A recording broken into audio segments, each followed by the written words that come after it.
नमस्कार। महापुरुष योग में हमने अब तक 4 महापुरुष योग के बारे में जानकारी ले ली।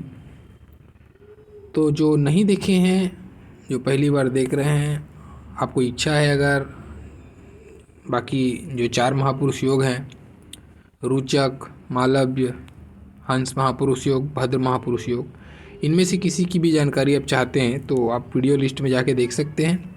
आज का जो हमारा टॉपिक है, जो अंतिम बिंदु है पंच महापुरुष में से, जो 5वां बिंदु मैं डाल रहा हूँ, वो डाल रहा हूँ सस महापुरुष योग, है ना। अब ये जो सस महापुरुष योग है ना, इसकी जो कल्पना है वो हम शनि से ही कर पाते हैं। शनि ग्रह ही इसका मेन जन्मदाता है इस महायोग का या महापुरुष योग का। तो आपको क्या देखना है, सबसे पहले मैं कुछ बिंदु बता रहा हूँ, वो बिंदु को बहुत ध्यान से समझना है आपको। पहले देखना क्या है आपको, ठीक है। पहली स्थिति, जो मुख्य स्थितियाँ हैं इसकी, ठीक है।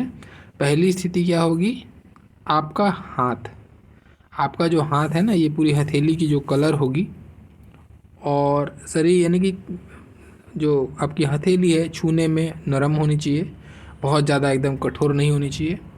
और वैसे ही हाथ की जो रंगत है, हथेली की जो रंगत होगी आपकी, ये साफ़ सुथरी गुलाबी हल्की सी लालिमा लिए हुए होनी चाहिए।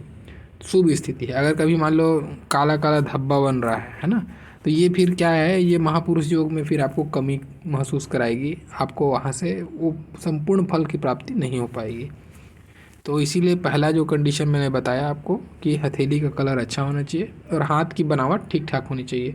अब ऐसा नहीं कि हथेली का कलर सब ठीक है लेकिन उंगलियां सारी टेढ़ी मेढ़ी चल रही हैं, सारी की सारी उंगलियां टेढ़ी मेढ़ी चल रही हैं, ऐसी तो भी ख़राब है, तो भी आपको पूरा फल नहीं मिलेगा। सुंदर हाथ का बनावट हो और साथ में आपका जो हथेली का कलर है वो फाइन होना चाहिए, ठीक है। पहला मुख्य कंडीशन में पहला।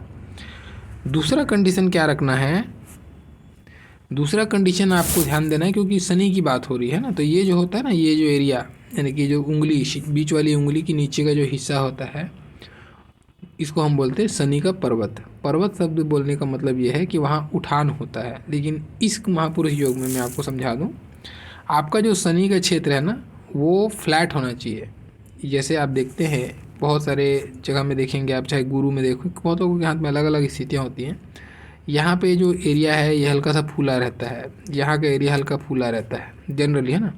तो आप क्या देखना है, यहाँ पे शनि का एरिया यानी कि शनि का जो निचला हिस्सा है, पर्वत जहाँ पे बन रहा है इसका, यहाँ पे उभार नहीं होना चाहिए, ठीक है, ध्यान रखना। बाकी इतने भी महापुरुष योग मैंने बात किया है, मैंने बोला कि वहाँ पे ओवर डेवलप होना चाहिए, मतलब डेवलप होना चाहिए, ऐसा मैंने कहा है। लेकिन शनि के क्षेत्र में जो परिप्रेक्ष्य में मैं ये बोल रहा हूँ, वहाँ पे उभार नहीं होना चाहिए। वहाँ पे अगर उभार है तो थोड़ा दिक्कत का बात आता है, उस पर भी बात करता हूँ कि उभार होने से क्या होगा।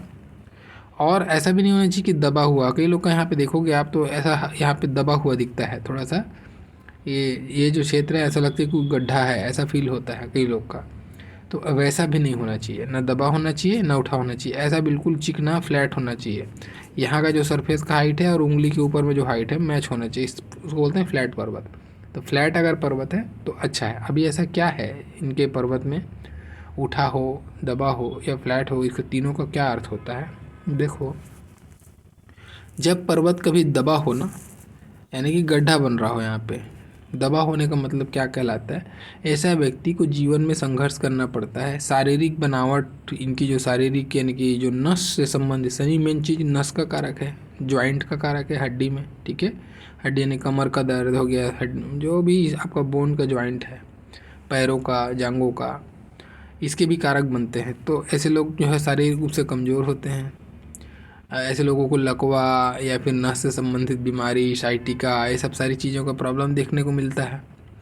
और मान लेते हैं कि बाकी स्थितियाँ अच्छी हैं, मंगल वंगल अच्छा है इसका, तो हो सकता है हेल्दी हो जाए, हो सकता है हेल्दी हो जाए।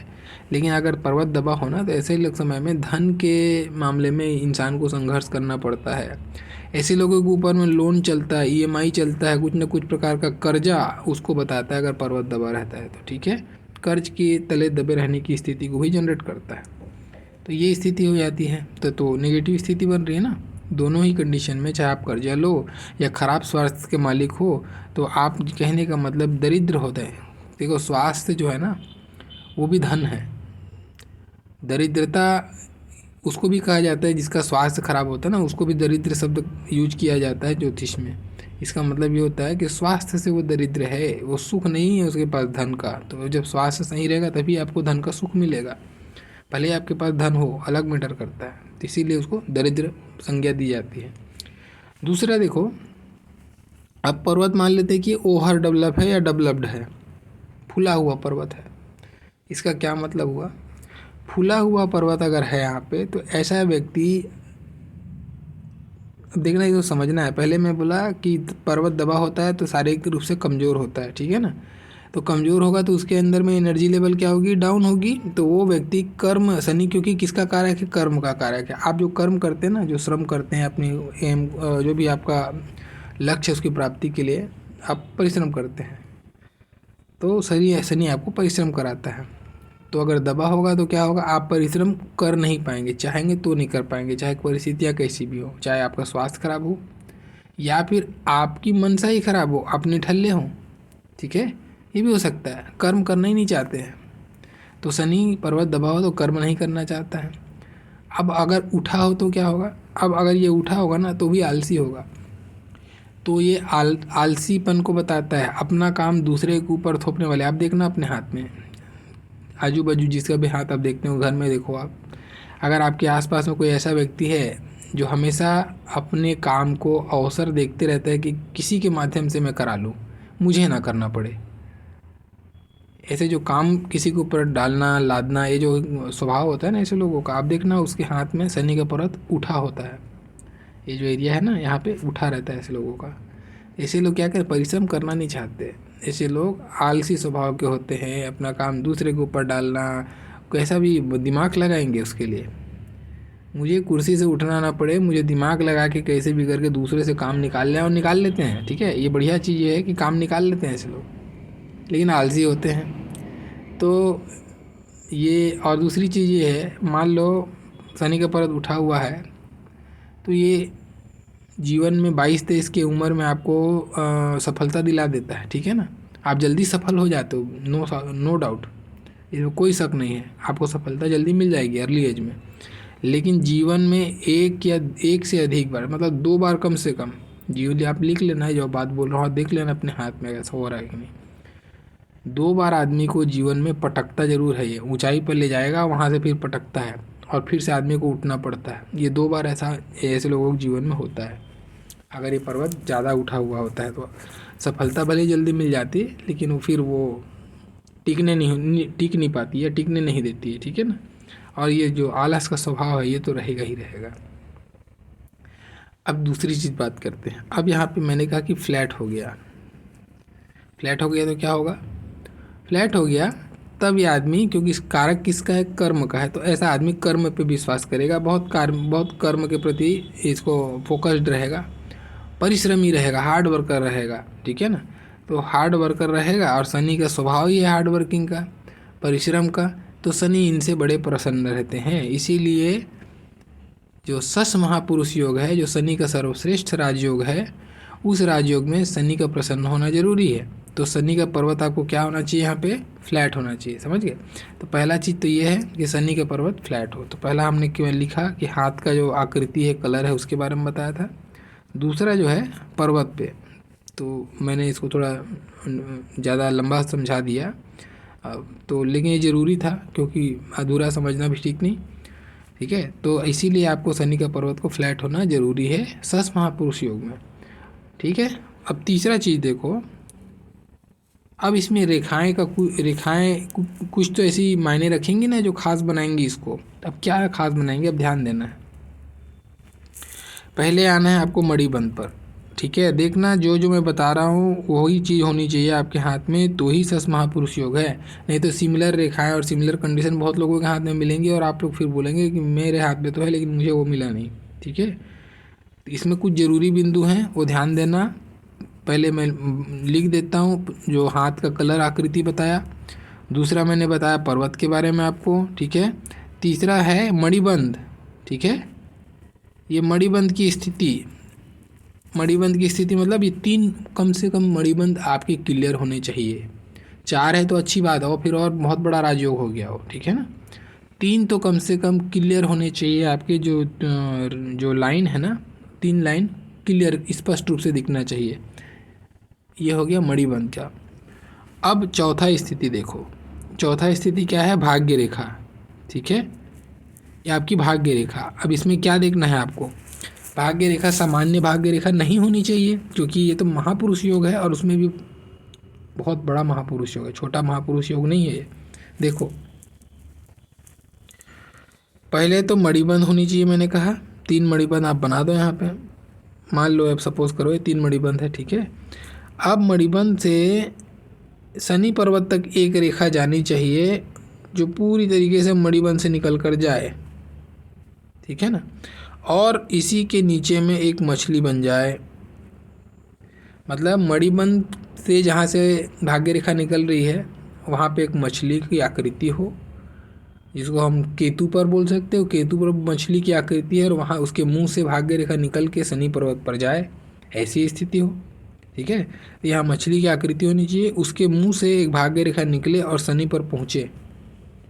अगर ये स्थिति है जैसा मैंने आपको बताया तो ये सस महापुरुष योग है और अति श्रेष्ठ है, इससे श्रेष्ठ कुछ नहीं। बहुत पैसा, बहुत बड़ा मान सम्मान, बहुत बड़ा आधिपत्य, बहुत बड़ी घर में रहने का सुख, मतलब महलों में रहने का सुख, बड़ा एम्पायर होता है, बहुत बड़े व्यापारी आपको मिलेंगे या फिर बहुत बड़े राजनेता मिलेंगे।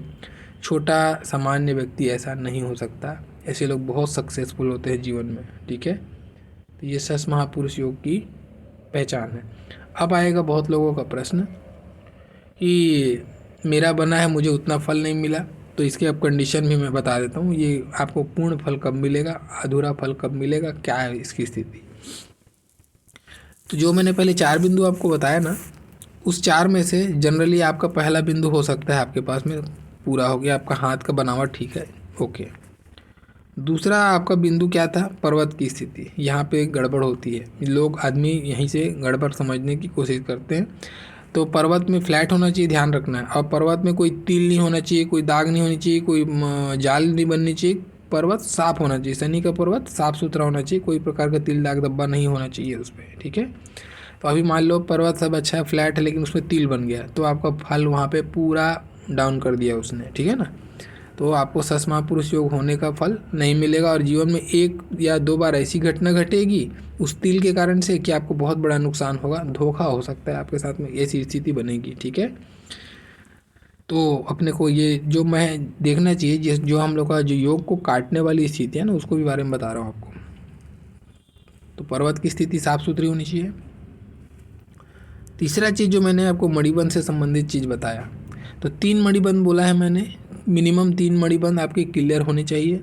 अब इसमें कई लोग का देखने को मिलेगा 2 लाइन क्लियर है 1 आधा है, या 1 लाइन क्लियर है 2 आधा है, और बाकी सारी स्थितियाँ बिल्कुल सेम बनी हुई हैं।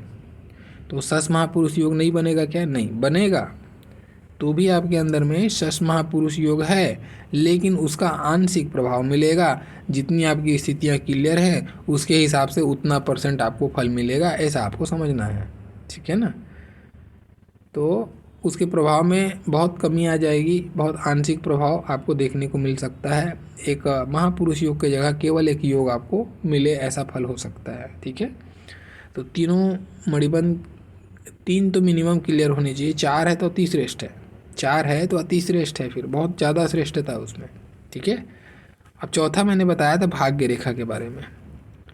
अभी क्या है, मान लेते हैं भाग्य रेखा जो पॉइंट मैं बता रहा हूँ, अब यहाँ पे जो मछली मैंने बनाया है ना, अब मान लो कई लोग का मछली नहीं है लेकिन मणिबंध से निकल के भाग्य रेखा गई है शनि पर्वत तक, ठीक है, मणिबंध से निकल कर शनि पर्वत तक गई है, तो क्या सस महापुरुष योग नहीं है, बिल्कुल है। तो भी ये बहुत फल देगा, तो भी ये महापुरुष योग के जैसा ही फल देगा, इसमें कमी नहीं आएगी। हाँ ये ज़रूर है कि अगर मछली के मुंह से निकल के गई है तो ऐसा व्यक्ति को हर कदम पर भाग्य साथ चलता है, जहाँ पे हाथ डालेगा वहाँ पे सक्सेस पाएगा।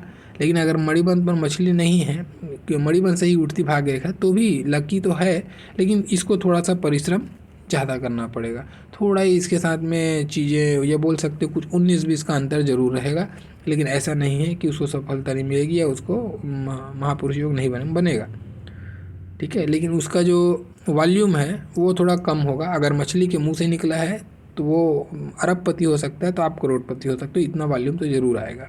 ठीक है। अब भाग्य रेखा से संबंधित जो दूसरा बात है जहाँ पे कटता है अक्सर, ये भाग्य रेखा तो है आपकी, लेकिन बार बार कट रही है, बहुत जगह से कट रही है, ये ऊपर से नीचे तक जाते तक बहुत ज़्यादा कट रही है। आपका सस महापुरुष योग कट गया, उसका फल आपको नहीं मिलेगा, ये मान लेना आप। ठीक है। भले बाकी सारी स्थितियां हैं आपके अंदर में, आपको सस महापुरुष होकर भी कोई फल नहीं मिलेगा, या फिर इतना मिलेगा कि आप अनुमान नहीं लगा पाओगे। ठीक है। ये कटने वाली स्थितियां हैं, मारा की स्थितियाँ। दूसरी स्थिति देखो और बताता हूँ। अब ये रेखा तो है, कट भी नहीं रहा है, सब चीज़ अच्छा है, लेकिन ये रेखा चौड़ी होकर चल रही है। ठीक है। या फुल फीकी हो गई है, लाइट हो गई है, थोड़ी फैल के चल रही है। ऐसी स्थिति भले ही कट नहीं रही है, एकदम प्योर है। ये जो कटान बना है ना, एकदम प्योर है ये, लेकिन ये थोड़ी सी चौड़ी हो रही है, या गाढ़ी हो रही है, फीकी हो रही है। इस टाइप की स्थितियाँ हैं जो रेखा की ख़राब क्वालिटी है। वैसी ख़राब क्वालिटी की रेखा आपको चलती हुई दिखाई दे रही है, भले मछली के मुँह से निकल के जा रही है। तो क्या सस महापुरुष योग नहीं बना क्या? बना जरूर, लेकिन आपको उतना ही मिलेगा जितना आपको पता नहीं चलेगा। केवल आप खुश हो सकते हैं कि मेरे पास सस महापुरुष योग है, इससे ज़्यादा कुछ नहीं। आप सक्सेस जीवन में करेंगे, लेकिन बहुत जाग के बुढ़ापे के तरफ में जाने के बाद में, या फिर बोलो कि 42-48 साल के बाद में आपको फील होगा कि मेरे पास कुछ पैसे हैं, और इतना पैसे हैं कि मैं अच्छा खासा मिडिल क्लास जीवन जी सकता हूँ, बस इतना ही। इससे ऊपर की सोच नहीं बनने देगा ये। ठीक है। क्योंकि रेखा फैल गई है। तो सस महापुरुष योग का आपको फल बहुत न्यून मिलेगा। तो भी आपको ये, या मैं अपनी भाषा में कहूँ तो मैं इसको सस महापुरुष योग नहीं मानता हूँ। ठीक है। क्योंकि मैं महापुरुष योग कैसे मानूँ, कि जब वहाँ पे कुछ ऐसा विशेष फल किसी को नहीं मिल रहा है तो उसको शब्द में अंकित करके क्या मतलब है ना। ये काटने वाली स्थितियाँ हैं, इनको हमको ध्यान देना है। ये अगर ये स्थितियाँ बन रही हैं तो बेकार स्थिति। अब एक और स्थिति बता देता हूँ, जो मारा की स्थिति है, या बोलो कि ये जो आपकी सस महापुरुष योग जो आपके हाथ में निर्माण हुआ, वो पूरी तरीके से खंडित हो जाता है, जबकि रेखा की क्वालिटी सब अच्छी है। यहाँ पे देखो मैं मछली बनाता हूँ, एक मछली बनी। ठीक है। आपको ऐसा समझना है कि मछली बनी, एक बिल्कुल भाग्य रेखा, सुंदर क्वालिटी भाग्य रेखा, बहुत अच्छी भाग्य रेखा। ठीक है। कहीं से कोई कटफट नहीं, कुछ नहीं, एकदम साफ सुथरी भाग्य रेखा शनि पर्वत तक पहुंची। मणिबंध के तीनों लाइन क्लियर हैं, मछली है नीचे में, उसके मुंह से भाग्य रेखा निकली है। ठीक है। शनि का पर्वत बहुत सुंदर है, और हथेली का कलर भी अच्छा है, कहीं पर भी कोई काटने वाली नेगेटिविटी नहीं है। श्रेष्ठ कंडीशन इसके हाथ में बना हुआ है, लेकिन फिर भी इसको सस महापुरुष योग कटता कैसे है देखो। अगर आपकी ये भाग्य रेखा इतनी लंबी है कि ये सीधा जाके उंगली पर चढ़ते हुए दिखाई दे, ये निचला पोरवा होता है उंगली का, ऐसी स्थिति दिखाई दे आपको,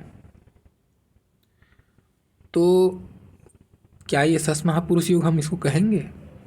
एक बड़ा ही विरोधात्मक शब्द यहाँ पे मैं बताऊँगा, देख समझना है। ये जो व्यक्ति है ना, ये कर्मा है, इसको हम कर्मा की रेखा बोलते हैं। कभी भी भाग्य रेखा जब इतनी लंबी हो जाए कि उंगली पर चढ़ना चालू करते ना, ये कर्मा है। अब ये कैसे आता है, एक वीडियो मैंने बनाया था कि बुढ़ापे में आपको जीवन का सुख मिलेगा कि नहीं, ये एक टॉपिक डाला था मैंने, कैसा जाएगा आपका बुढ़ापा, इस टाइप का कुछ टॉपिक दिया था मैंने। उसमें मैंने ये कंडीशन के बारे में बताया था। आज फिर से मैं हल्का सा एक जानकारी दे दूँ इस पर। देखिए, पहले इस व्यक्ति ने ना बहुत मान सम्मान अर्जित किया। ठीक है। बहुत अच्छा धन दौलत स्थिति इसने बनाया, बहुत परिश्रम किया, लगातार सक्सेस मिलते गया। ये सस महापुरुष ने इसको बिल्कुल नीचे से उठा के ऊपर तक जाके बैठा दिया।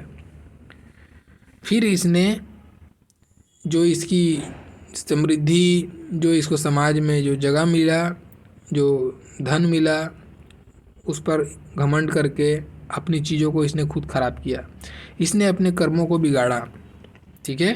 उसका दुरुपयोग किया अपने अधिकारों का इसने। फिर ये शनि क्योंकि न्याय के कारक है, सस महापुरुष योग जिसके हाथ में भी बनता है, चाहे आंशिक बने चाहे पूरी तरीके से बने, ऐसा व्यक्ति बहुत न्यायप्रिय होता है, हमेशा नियम कायदे पे बात करने वाला होता है, हमेशा नियम। ये सड़क पर भी जा रहा है ना, कोई आदमी नहीं होगा तो भी आदमी अपना गाड़ी रोक के सिग्नल पे बैठाएगा, क्योंकि इसको ऐसे लोग नियम कानून कायदा फॉलो करना इनको बहुत पसंद है। ठीक है। तो अब ये जो व्यक्ति अगर शनि के स्वभाव के विपरीत कार्य करने लग जाए तो शनि उसको दंड जरूर देता है। अब इनका दंड का तरीका क्या होता है, ये रेखा आगे बढ़ते हुए इतनी लंबी हो जाती है कि शनि की उंगली पर चढ़ जाती है। अब जैसे शनि की उंगली पर चढ़ी, ये जो निचला वाला पोरवा को जैसे टच की, चढ़ना तो छोड़ दो, टच भी की अगर, तो समझ लेना कि जो भी आया हुआ धन है वो निकलना चालू हो जाएगा। और जितना ऊपर ये निचले वाले पोरवे को क्रॉस करने लगे, समझ लेना कि आपका बुढ़ापा बहुत दर्दनाक बीतेगा, बहुत सारी तकलीफ़ों के साथ में आपकी मृत्यु को आप प्राप्त होगे। आपका जो बुढ़ापा है ना, जो अंतिम समय होता है मृत्यु का, भोग भोग के आदमी कटता है उसमें।